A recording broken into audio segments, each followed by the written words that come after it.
dear children, today we are going to start our last chapter in the part 1 textbook, 5th chapter. What is moral action? It is written by Mohandas Karamchand Gandhi, Mahatma Gandhi, a man who doesn't need any introduction to anyone. We all know him. He is the father of our nation, who hardly fought against the British without any arms, only by ahimsa, and helped to attain the freedom of our country. So the same man, Mahatma Gandhi, is written this chapter. This chapter is discussing about the difference between moral and immoral actions. Whenever we do something, whether the act or our behavior is good or bad, how to find out what are the conditions for an action to be moral or how it becomes immoral. These all things we discuss in this chapter. Very small chapter. It does not have long paragraphs and all, only 6 to 7 paras in this chapter, but very beautifully written, correctly how to find out whether an action is moral or immoral. There are some conditions to find out that. Those conditions with examples Mahatma Gandhi had given in this chapter. Once when we finish reading of the chapter, we only will feel like my actions, whether it is moral or immoral, or if I go through these conditions, then how can I find out or how can I do moral actions? These all things we will discuss in this chapter. So let us begin. When can it be said that a particular action is moral? In asking this question, the intention is not to contrast moral with immoral actions, but to consider many of our everyday actions against which nothing can be said from the conventional standpoint and which some regard as moral.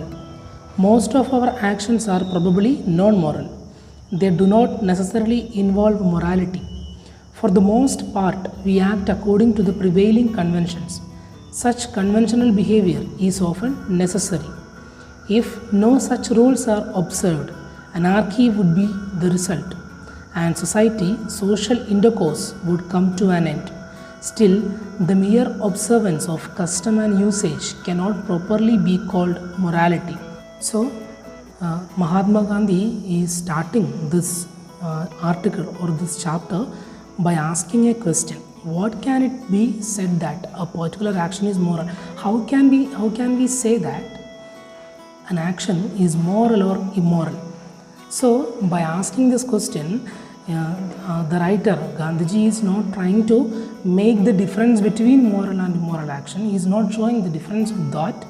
He is taking some examples from our real life, and he is telling you, like when you read that, you will feel that these whole things are we see in our daily life. Those examples he had taken and just examined, and he is proving whether it is moral or immoral. So nowadays, whatever we do without thinking whether that action is moral or immoral. Just we do in a society where we practiced our actions. It can be caste, it can be religion, it can be a group, or it can be family background. Something we do just as a practice in a conventional point. So we don't think whether that action is moral or immoral, just we do that actions because we have practiced that actions in our life. Sometimes this point of view is needed, because if we are not acting according to the system or according to the that particular group or particular region, sometimes that social relationship will come to an end. So that is one of the problems of that. If you are not behaving according to the system what they say, you will be out of the community. That is one problem. But even though you do that action, you cannot say that is moral action. If you want to say, there are some conditions. Whenever you do something, if you want to say that action is moral, then that your action should be gone through some conditions, some filtering method. Then only you can find out that action is moral or immoral. So this first para is just an introduction to the main points or main topic. So that's all in the first paragraph. Just we do all the things in the presence of a system. We do everything like what they did. We follow that same system. But even though you are following, you cannot say your action is moral or immoral. Both you can't say. You can't say it's immoral, it's not good. No. All the actions are not immoral, but when you practice, when you follow a practice, when you follow a system, always you can't say that your actions are moral. A moral act must be our own act, must spring from our own will. If we act mechanically, there is no moral content in our act. Such action would be moral if we think it proper to act like a machine and do so. For in doing so, we use our discrimination. We should bear in mind the distinction between acting mechanically and acting intentionally. It may be moral of a king to pardon a culprit, but the messenger bearing the order of pardon plays only a mechanical part in the king's moral act. But if the messenger were to bear the king's order, considering it to be his duty, his action would be a moral done. How can a man understand morality who does not use his own intelligence and power of thought, but lets himself be swept along like a log of wood by a current? Sometimes a man defies convention and acts on his own with a view to doing absolute good. Such a great hero was Wendell Phillips. Addressing an assembly of people, he once said, "Till you learn to form your own opinions and express them, I do not care much what you think of me." Thus, when we all care only for what our conscience says, then alone can we be regarded to have stepped onto the moral road.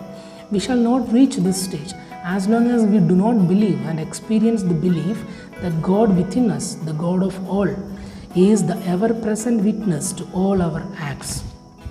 So, here we see two types of actions, that is intentional act and mechanical act.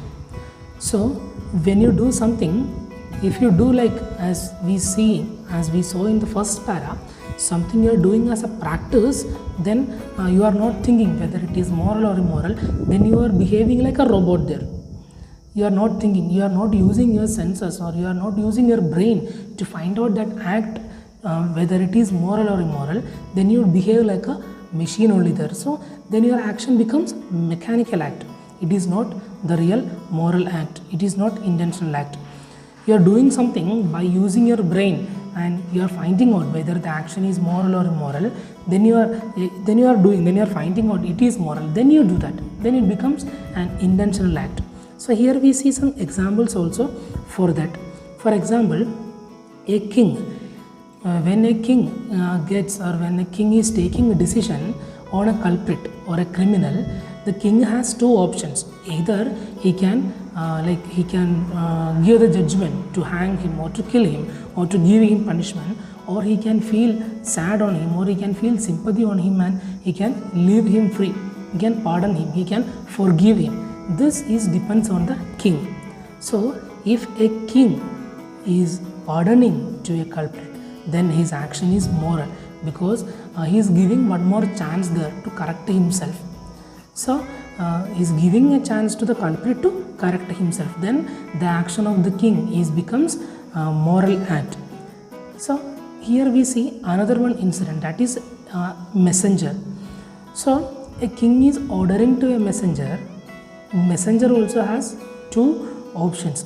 Either he can behave as a machine there, just king said and I'll do, because I am the soldier, I am the messenger. So here king's message correctly following, then his action is only mechanical act, because he is not thinking, he is not aware whether it is moral or immoral. But at the same time, he is understanding that it is my duty to do that, so I do it. Then his action becomes moral action. It is very slight difference only.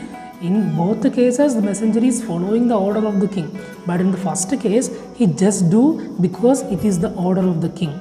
Then his action is not a moral action. But at the same time, he does an action by like he feels it is my duty to do. Then his action becomes moral act.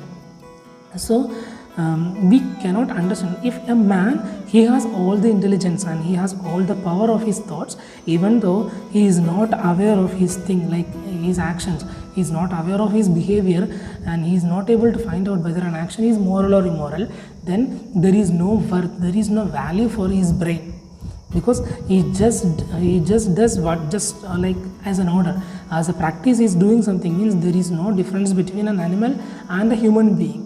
Human being is entirely different from animals. Why? Because we have the ability to think, we have the ability to take decision wisely, we have the ability to differentiate the good and bad. So we are different from the animals and from the entire other living things. That is the speciality of human beings. That's why we call our intelligent creatures in the world. So even though we have all the intelligence and power of thought, then also we are not we are not able to differentiate the good and bad. Then there is no need of, there is no value of the brain, there is no worth for it.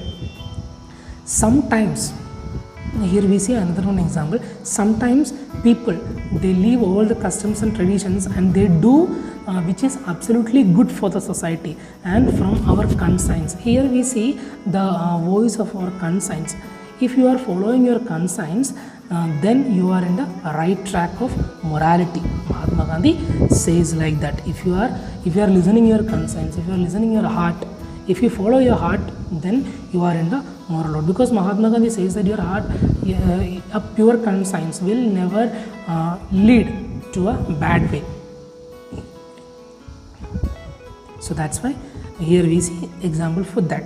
Sometimes a man defies convention and act on his own with a view of doing absolutely good. Sometimes some people, they leave all the traditions and customs and all, they leave all the conventions and they do what their mind says and they do what is absolutely good.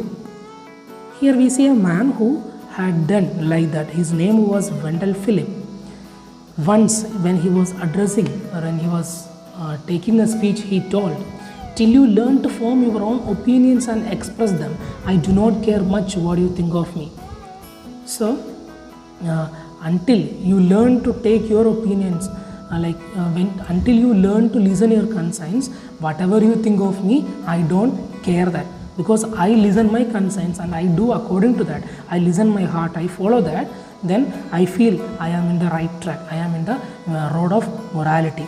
Until you also start to do this, I don't say or I don't care what you think of me. Thus when we all care only for what our conscience say, then we can say that we are on the right track, we are on the moral road, we have stepped on to the moral road. When we start listening our conscience, when we start following our conscience, we can say that we have stepped into the road of morality. So we shall not reach this stage as long as we do not believe or we do not experience the God is within us. So when we can attain this, or when we can step into the moral road, for that the basic thing you need is you have to realize, you have to understand that the God is within you. We all try to find out God everywhere. We go to temples, we go to churches, we go to mosques, we search everywhere for the presence of God, but we are not realizing that the ultimate power, the Almighty, is within us. When you start experiencing, when you start believing that God is within you, then you can say that you are on the right track. Then you can say you are on the road of morality. That's what I said in the beginning of this paragraph only. When you listen your conscience, or a pure conscience will never lead to a bad behavior. A pure conscience, pure heart will not lead you to a bad behavior or immoral act. So when you start believing that God is within you, your behavior, your actions, your decisions, everything will be in a good way. Then you can say that you are on the right track, you are on the moral road. And you have to believe that our conscience, when you follow our conscience, you feel happy, and you should believe that God is within you and He is witnessing for all our acts. So when you feel God is within me and He is observing whatever I am doing, then always I do the good things only. It is not enough that an act done by us is in itself good. It should have been done with the intention to do good. That is to say, whether an act is moral or otherwise depends upon the intention of the doer. Two men may have done exactly the same thing, but the act of one may be moral and that of the other the contrary. Take for instance a man who out of great pity feeds the poor and another who does the same, but with the motive of winning prestige or with some such selfish end. Though the action is the same, the act of the one is moral and that of the other non-moral. The reader here ought to remember the distinction between the two words, non-moral and immoral. It may be that we do not always see good result flowing from a moral act. While thinking of morality, all that we need to see is that the act is good and is done with good intention. The result of an action is not within our control. God alone is the giver of fruit. Historians have called Emperor Alexander Great. Wherever he went in the course of his conquest, he took the Greek language and Greek culture, arts and manners, and today we enjoy the benefits of Greek civilization. But the intention of Alexander behind all this was only conquest and renown. Who can therefore say that his actions were moral? It was all right that he was termed great, but moral he cannot be called. Here we see, if an action should be moral act, then when you do something, your intention also must be good. When you do a good things, if your intention is bad, or you are doing because some selfishness, or you have some other profits from that, that's why you do some good actions, then your action is not moral action. Mahatma Gandhi says by giving some examples there. Here he is saying that one incident or one example of an action that is doing by two people.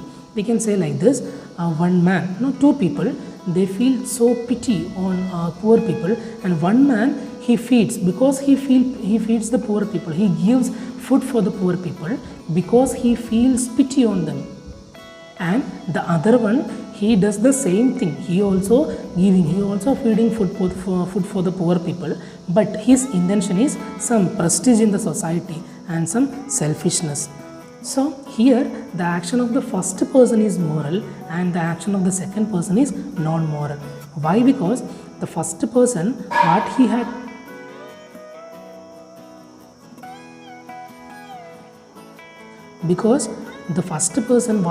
done, he had no other selfishness, like he had no other hidden profits. He had done just because of the morality.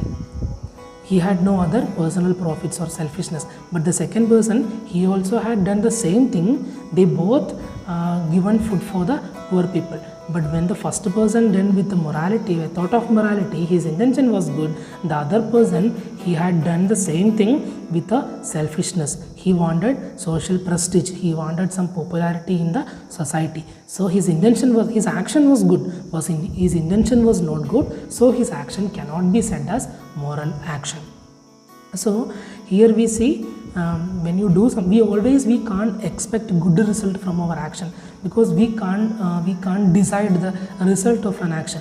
You just do good things, whether good or bad comes, accept that. That is another one quality of a person who does moral actions, because God is the ultimate giver of fruit. God only can decide whether the result should be negative or positive. But you just do good, your intention must be good. That's all you want to do to make your action a moral act. Here we see another one example of the great Emperor Alexander. We have listened about King Alexander Great in our social studies and all. We have listened a lot of things about him. Everywhere he termed as great. Mahatma Gandhi says it is okay to term him as great, but you cannot call him as moral. Why? Because King Alexander had done many good things. While he was in the course of his conquest, he had spread Greek language, Greek culture, art, manners everywhere. Wherever he went, whichever the country he conquered, everywhere he spread Greek language, Greek culture, art, manners, everything. So that's why today we are able to enjoy the Greek civilization in our in this world. But ultimately, when we discuss about King Alexander's actions, whatever he had done, it is good. But behind him, his like hidden intention was to conquest and to be renowned in the world. So for that sake, he had done all these things. So you can't call King Alexander as moral. You can call him as great, but you can't call him as moral. You can't say his actions are moral actions. It was immoral. According to Mahatma Gandhi, these all actions are immoral actions, because whatever he had done, it is good. His actions were good, but his intention was not good. So that's all for today. In today we have seen the difference between moral and immoral action, difference between mechanical and intentional action. Mahatma Gandhi says that when you start listening your conscience, you feel you can decide, or you can understand that you are in the right track, you are on the road of morality. And if you want to make your action is moral action, then you should do good with good intention. You are doing good with bad intention or some hidden intentions, then your action is not moral. So these 2 or 3 points just we have discussed today. I hope you understood today's class. If you have any doubts regarding today's session, please comment in the comment box and give your valuable suggestions and opinions about the videos. Then only I can get some improvements in the videos. I hope you understood today's session. Thank you. Take care. See you tomorrow.